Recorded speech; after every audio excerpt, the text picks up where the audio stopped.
Welcome back. It's Charter California Edition. I'm Brad Pomerance, and we are joined by Ian Parkinson. He is the sheriff for San Luis Obispo County. Congratulations, sir. It looks like you have been able to get the state, the county to come together to create a new facility, a new jail for the women of San Luis Obispo County. Correct. Talk to us about that $40 million project. It's been a long time coming, and you had your groundbreaking.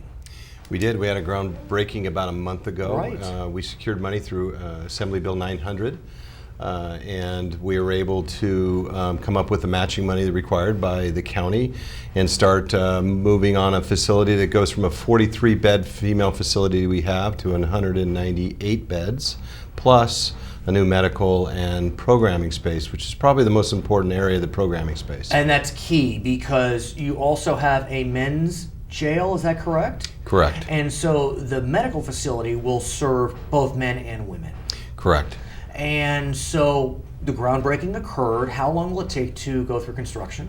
It'll take about 17 months to build the female facility. Then the females move into that facility. Right. We tear down the current female facility for the other. So about 3 years total. And what happens to the ground where the old facility is? That will be the ground for the new medical. It's the same location. Yes, yes. How important is this new facility in an era where counties are having to incarcerate more folks in their local jails, as opposed to having them go to state prisons under pre-realignment regimes? You know, I think the room is important to have space. However, it's one of those things that you have a big empty garage, and soon it's filled with stuff, and you really don't want it to be. You want to have room for that car. So the same kind of theory in my mind is that even though I have the facility to house the inmates, really the idea behind realignment is to look at programs and rehabilitation efforts to keep them out. So that's what we're challenged with. And so as long as we're running a humane facility, it really doesn't matter how crowded it is. It matters really what efforts we're putting into keeping people out and changing behavior. Now, why is it that it's a women's facility that's being built? When you think about rates of criminal incarceration, for whatever reason, I don't know, was it 90% of all those in facilities are men? I mean, it's just a much higher number. So what brought the county to realize now's the time we need to build a women's facility? Well, you're right. Most jails have more males than females by far. We're 6-to-1. Okay, so if you look at our facility with 43 beds, we're running about 120 females in custody. So that tells you how much space we actually needed. Were you under court order as a result? No. No, but we had shuffled them around, opened up a female honor farm a couple years ago. How's that? It's really good, actually. That's actually some of our most productive inmates, and you get them working, you get them doing stuff around and projects and make their time productive. And by definition, if they are in a county facility, we'll put realignment aside for a second, their offense was likely lower level. Correct. So an honor farm would seem to be appropriate because they were not the most violent of offenders. Yeah, you kind of look at it as a step down. Right. So anybody violent or dangerous would never be in an honor farm. Right. And the reality is it's a step down going back to normal life, ideally. Now, given that you do have these post-realignment prisoners in your system who may have sentences beyond 3 years because of the way the realignment law was written, is your medical facility now going to be created in such a way so you can serve those that may have longer term needs? Yeah, definitely. I mean, that's the challenge. I mean, it's the medical costs go up. The expectation for the services you provide might go up as well because a lot of those inmates have come out of the state prison system. So it's certainly a challenge. When we come back, I want to talk more about realignment, how SLO County, the Central Coast, is handling the new flood of prisoners coming in. For our viewers on HLN, thank you for joining us. For our other viewers, we'll be right back. So, sir, as you know, Governor Brown, some say miraculously, was able to get the federal court overseeing the contraction of the state prisons to grant a 2-year extension to get the numbers down to the point where the court would be satisfied. There was a real fear that the court would decline his request and he would have to either start reassigning to private facilities at a state release, but he did get that extension granted. What does that do for counties? Well, I think first with the governor, it's his tenacity and the fact that he's come through on some of the things he did. I mean, if you look at realignment alone, to come up with a plan with realignment and actually satisfy the first year of almost 10,000 inmates being relocated to county jail facilities as opposed to release, gave him credibility, and I think he continues that, and that's what helps. I think it also gives us some sense of relief in the county to the sense that we do not have to release inmates early or premature, and we can put efforts into trying to change some of the behaviors. So how is realignment going in San Luis Obispo? And I ask you as an example of a small to mid-sized county. It's not LA, but it's not Alpine. You're kind of right in the middle. How are you all doing? I think we're doing great. I think the benefits of realignment really come down to collaboration with your partners and having the money to do it. And the reality is, pre-realignment, we wouldn't have been able to put the efforts into changing that behavior and then make the partnerships with your local community-based organizations, your Social Security or social services, probation, all those partners, and then of course your criminal justice partners, in actually looking at alternatives and methods to keeping people out. So it's really a credit to realignment, and I think the downside to realignment is the overcrowding that people tend to focus on. I think the real benefit of realignment is really having opportunity to change behavior. In some counties, they are grappling with prisoners that, because of enhancements and because prior offenses are not considered when sentencing under the realignment regime, they are being held in these county facilities for not 3 years, which was the intent, but 5, 10, 15 years. Yeah. Has SLO faced that yet, a long sentence for a post-realignment baby? Yes, I believe our longest sentence is 12 years. Wow. And is it a problem? Absolutely, it's a problem. And you mentioned that their prior conviction is not considered. Yes, so we have a different class of inmate, different security issues, different safety issues, not only for us, our deputies in the jail, but also the other inmates that we're responsible to care for. So it's really presented some challenges, but you have to evolve with it and you have to learn. So what do you do? I mean, these facilities were simply not built for folks to be there for 12 years. You do have this great, is this a woman or a man? A man. A man. So it's a facility that you've had. I assume that you haven't retrofitted for long-term stays. So what do you do with this individual? Well, I think you have to look for opportunities to occupy their time, keep them busy. When you have services like the Honor Farm available, where you're actually getting them out there working and providing something, some means of entertainment, some means of education, ideally. And so I think programming becomes very important. I mean, you don't want an inmate sitting around for half of that sentence, 6 years in their cell. You want to find opportunities for them to make it productive time. So really looking for opportunities to teach them and get them producing something that kind of gives back to our county. Is important. You mentioned that as part of the women's project, there's going to be a hospital and a programming center, you said, correct? Correct. And the programming center is for both genders, correct? Correct. So what programs will be opening up? I presume someone like this 12-year inmate could benefit. Well, I'll tell you the two big ones that I see as the big ones. One is mental health. You provide a facility to actually treat the mentally ill, which we all have a significant number of in our custody. And two is drug and alcohol services.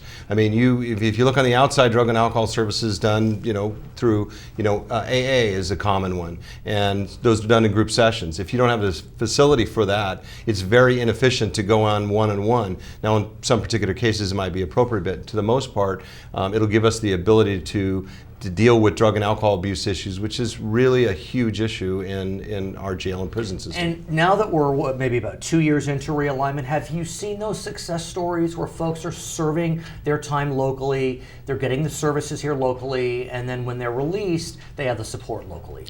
We have, and that's key. That is key to exactly the success, is being able to transition out of custody and into a community-based program and keep them away from potentially the elements that are causing those or change that behavior. And it's kind of like teaching a child. It's continual reinforcement. His name is Ian Parkinson. He is the sheriff for beautiful San Luis Obispo County. My name is Brad Pomerance. This is Charter California Edition. We'll be right back. How many juveniles are incarcerated in the United States? 61, 79, 92, or 109,000? According to the Department of Justice's Office of Juvenile Justice and Delinquency Prevention, 61,423 juveniles remained in custody in 2011. This is Charter California Edition, and I'm Brad Pomerance, and we are joined by Chris Ungar. He is a member of the school board at San Luis Coastal. He is also the vice president of the California School Boards Association. Again, congratulations. You took that position in December, I believe. Yes, in December. I want to speak with you about a case that's percolating in Los Angeles, I believe. It's called the Vergara Case. Yep. As we speak today, there is no decision, but if there is one and it comes out in favor of the plaintiffs, it would be a barn burner. It deals with teacher tenure, seniority, and dismissal. Talk to us about the background of Vergara. Sure. The Vergara lawsuit was filed by a group called Students First on behalf of low-income students and students who were in low-achieving schools. Right. And what the lawsuit basically says is that there are statutes in California which prevent excellent teachers from being in classrooms. So the first thing they talk about is the teacher tenure law. And let me interrupt if I may, sir. Sure. Under California, I think it's a negotiation, not so much a law. A teacher will receive tenure after 18 months. No, it is the law. It is the law. That's the rules. And so a teacher typically has to be teaching for 2 years, really, except that you have to give somebody you're going to lay off notice by March 15th. Oh, I see. So it's not 18 months. In fact, it's really about 16 months that you have to make a decision about whether somebody is going to get permanency or not. And how long is tenure? Well, now we talk about it being tenure, and that's Okay. the term that most people understand. It's really about due process rights. Okay. And so prior to receiving due process rights, a teacher can be fired essentially without cause for not doing the job they're supposed to be doing. After that, they get significant due process rights, which make it extremely difficult to let a teacher go. I have to tell you, and I have no dog in this hunt, if I can use that cliche, 18 months, 16 months, that seems short. It is short. Now, as a school administrator, I will tell you, I have released teachers.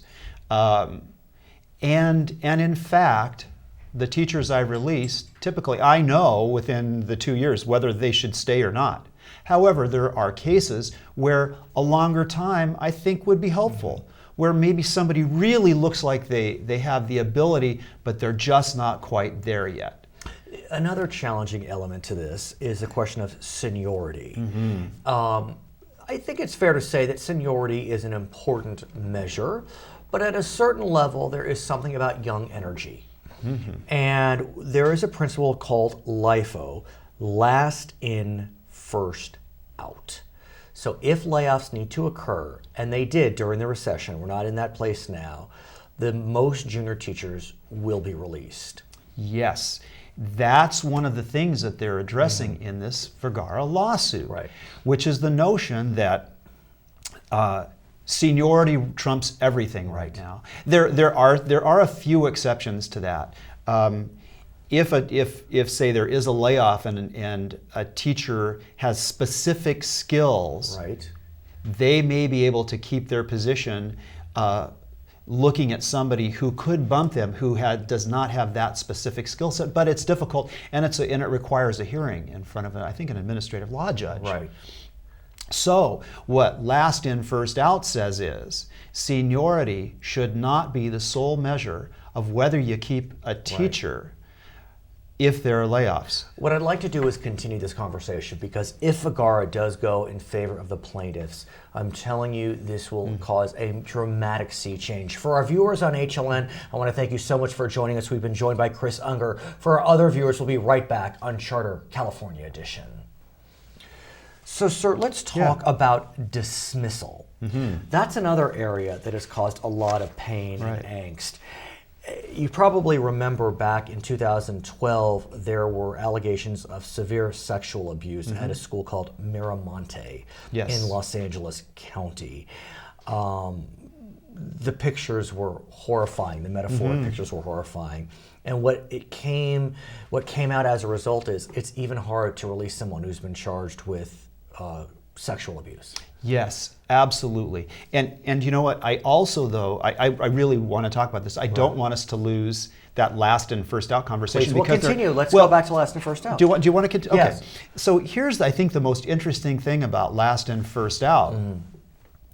How do you determine, absent seniority, whether a teacher is effective or not? And so, Standardized tests? Well, standardized tests, and you know, we've talked about that quite a bit. So if we use standardized tests, and we have said that the California standards tests, which we're no longer giving anymore, were valid, does that mean that all that value added really didn't mean anything, and now the smarter balanced might? And as you know, one of your sister districts, Lucia Mar, has a grant from the federal government which allows them to create a teacher evaluation system that includes standardized tests. Exactly. So one of the things I think that's going to be interesting is when we get this new testing system, the smarter balance test, which is field testing right now. Field testing right as we speak. We're going to see a decline in test scores. So does that mean that teachers aren't teaching as well? Or because we've changed everything, does that mean, gosh, they are still effective teachers, but there have been so many changes? So that's, I think, going to be one of the difficult questions. Now, let's talk about teacher dismissal, because you are absolutely right about Mira Monte. Mira Monte is probably the worst case anyone can ever think about. I think what's particularly galling about that is the fact that it appeared people knew that this guy was a problem. And he was spoon-feeding semen to blindfolded students. My understanding is that he was also using it as frosting for cookies. These are allegations at this stage. These were allegations. This man was a sick individual. How do you get someone like that out of the classroom? It is very expensive and time-consuming to get people out of the classroom. And the challenge is there have been efforts in the legislature to clean up this element, and they've been thwarted. So what happened last year, there was a bill AB 375, which Assemblyperson Buchanan brought forward. CSBA disputed it. We didn't think that it was strong enough, and we didn't think that it gave schools and children enough protection. We proposed a new bill, SB 843, which, and by the way, the governor, it did that, AB 375 did pass the legislature. It was vetoed by the governor. So we've worked with it now, Senator Correa, to work on an SB 843, which we think plugs a lot of those holes. Well, just last week, Assemblyperson Buchanan introduced a new bill, I think it's AB 215, which takes care of some of the issues that we had concerns about before. And we're still seeing whether it's something that we as CSBA can support or not. We're not sure yet. Has the CSBA taken a position on the Vergara lawsuit? We have not taken a position on the Vergara lawsuit specifically, although we're monitoring it closely. I think one of the things, I don't want to forget about the Vergara lawsuit, one of the things about it is whoever wins isn't really going to be the winner because it's going to be appealed. Of course. And so we're going to be looking at 2 years out. But it really does beg the question. It sends a message, doesn't it? And the frustration level for so many parents on the question of ineffective teachers. And I don't want to be a teacher basher. They do amazing work. And the vast majority of them should be revered and honored. But it is frustrating when some of these young, bright teachers are removed, and these teachers who've been there forever, some are wonderful, stick around. Well, looking at layoffs is very difficult, and we know that there are unfortunately bad apples, and I mean bad apples. That I don't want to downplay this because we're talking about, in some cases, beasts is really what we're talking about. Right, but aside from the beast, the Miramontes, but what about just a teacher who's burnt out? And so, at what point? How do you determine that?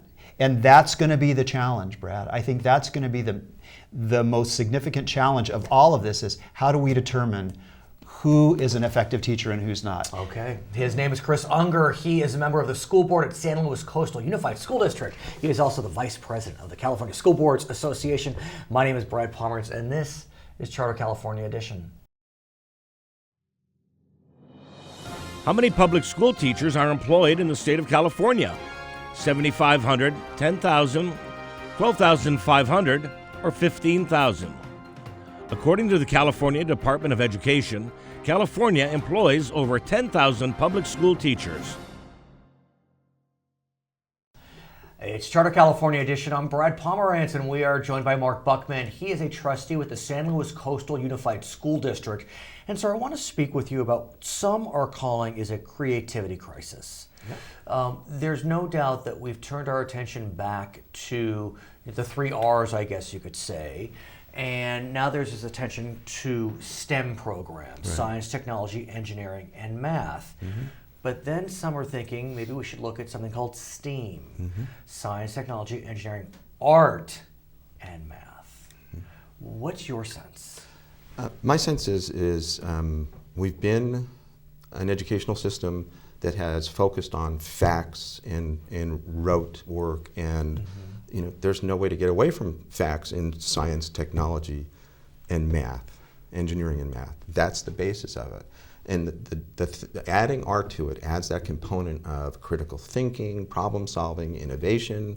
But let's talk about the whole notion of art, because I mm-hmm. think art can be seen in different ways. Mm-hmm. And when we think about our competitors in Asia, for example, exactly. in Northern Europe, there's no question that their scores are very strong, our scores not quite as strong.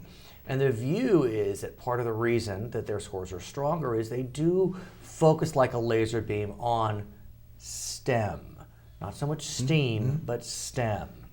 Is your view that STEAM, adding the art, is complementary as opposed to supplementary? I think it's very complementary. And one of I'll just give you a quick example. The Brooklyn Bridge mm-hmm. was a suspension bridge, and it was made right. out of block, and that's the way it was done in the world. Well, the Brooklyn Bridge, designed by Americans, right. was the first one to actually have the wires to hold it up. Okay. And to ensure it. And it was the longest span. It was the first one to use wires. It was very, very innovative. Right. And much safer. And so when we have that, the United States was known for innovation. Right. When you look at Silicon Valley, right. it's all about innovation. When you say art, you're not thinking necessarily just of the painting, the sculpting. Mm-hmm. This is more about art and design. It's art and design, but if you look at the most of the famous people, Einstein played music. A lot of the folks that we look to, Galileo played music. Right. They did the really good engineering, and then they had art. There's no question that music, the way that music is structured, mm-hmm. would help with math, engineering. It's a way of thinking. Mm-hmm. And if you think about the 21st century, design is a huge element. I mean, think of all the video games and all the 21st century, you need that innovative artistic element. Can I give you an example? Please, it's right in this room now that I'm sitting here. I like it. Okay? The old cameras, the TV guys that came out with, they were bulky, they had they were heavy, they were not balanced. And now we have, I think, some innovation in just the TV cameras. Mm-hmm. And I look at the folks that are using them, and they're balanced, and they can hold right. them in one hand. That's something that took somebody thinking outside the box. But so do you believe that STEAM doesn't do that, you need, or STEM doesn't do that you need the STEAM to create that innovation? Because I don't know, I mean, is STEM, getting all these vowels, yeah, but is STEM without the A, is that not enough? It scares me. Because I think what we'll do is we'll keep designing bridges the way we designed them, because it's safe and it's okay to build those bridges that way. We'll keep designing machinery, we'll keep designing all the electrical components and the apps and all that, because it's safe and it's within our safety zone, even as the public. So sometimes when we come out with bridges that are looking different, right. people are going, what I want to do when we come back is talk about how Common Core plays into mm-hmm. STEM versus STEAM. For our viewers on HLN, I want to thank you so much for joining us. For our other viewers, we'll be right back on California Edition. So, sir, as you know, the 45 states have adopted what's known as Common Core standards. Mm-hmm. California is one of them. Mm-hmm. And what Common Core looks to do is dig deeper into fewer subjects, as opposed to covering many subjects but go really on the surface. How do you think that plays into this desire to create STEAM? One of the 3 objectives of Common Core are problem solving, the ability to communicate your thoughts, and I think the other one was collaboration. Mm-hmm. And those 3 are the A. We need to just be able to get away from 2 plus 2 is 4 and write it down as 2 and 2 plus. And I was at a parent meeting. Please. Where the parents actually came up with like 5 different ways to come up, I think it was 25 and 25. So, or 24 and But 25. at a certain point, should the kids simply not be educated on the algorithm as opposed to the potential algorithms? I think that even if they're using the algorithm, they have to be able to explain it as opposed to come out with the answer. When I was in school, probably when you were in school, Yes. we did that division thing, and, Right, and long if you division. didn't, long division, if you didn't do it that way, Right. even if you had the right answer, it was marked wrong. Right. Well, we're not doing that anymore. That's what Common Core is saying. Use your brain, use your critical thinking skills, use your problem solving, and if you come out there, that's great. And you believe that STEAM is complementary I think to STEAM. Common Core. Yeah, I do. I really do, because when you sit down and you're an artist and you're going to paint something, Right. you're creating it. You're still using the same colors. Maybe you're in a 4x5 frame, okay? But your creativity is all over the place. So when you're in a math problem on an 8.5 by 11 sheet of paper, you're allowed suddenly to link your creativity to the STEM concepts. Here's my concern with Common Core, and I'm just saying this as a parent per se. I have a 6th grader and a 4th grader, so they're kind of right in the middle of their education. Right. And the 4th grader probably could adjust to Common Core because Yeah. bad habits. Right. But 6th, 7th grade, they're in a No Child Left Behind world. Yep. And so what happens for these kids? They're kind of trapped right in the middle of this transition. I think one of the most exciting things, especially linking Common Core to STEAM, is they become the ones directing their education, and the teachers there that promoting it and pushing them and helping them solve the problems. And so the teacher is no longer the prophet at the podium. Right. The student, it can self-direct. When you have the ability to do Google something or to look it up on Yahoo or Bing or whatever you use, and so there was a Civil War. I know there was a Civil War. What year was the Civil War? I'll get that information. Okay, why was the Civil War critical to the United States? What was that?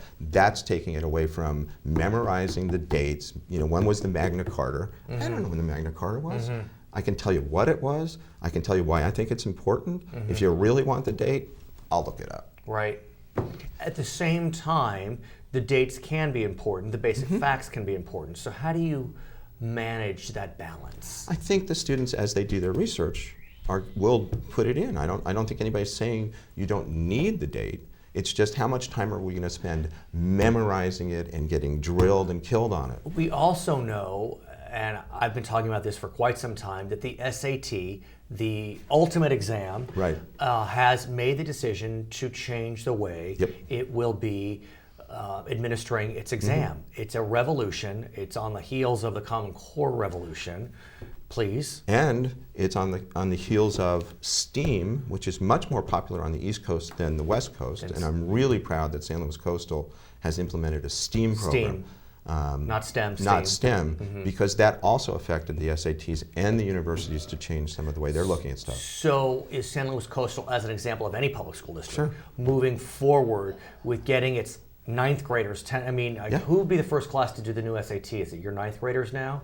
Because it's going to be There's a practice test, and then right, because they've been educated one certain way, and now the SAT's changing on them, and so how do you get them ready to go? Yeah, I think the SAT change is probably going to be a process. I didn't come with that information. I understand. But I'm going to it'll probably be a process. It's not something they're going to change overnight. Right. The STEAM program is going to take kids out of the classroom. And if we can ever do a live spot at Los Osos Middle School, I would love to take. These are 6th graders, and they built a beautiful structure, but they also have a place called a makerspace. So they learn stuff in the classroom. Sure. You'll come back. His name is Mark Buchman. He is with the San Luis Coastal School District. I'm Pomerance. It's Charter California Edition.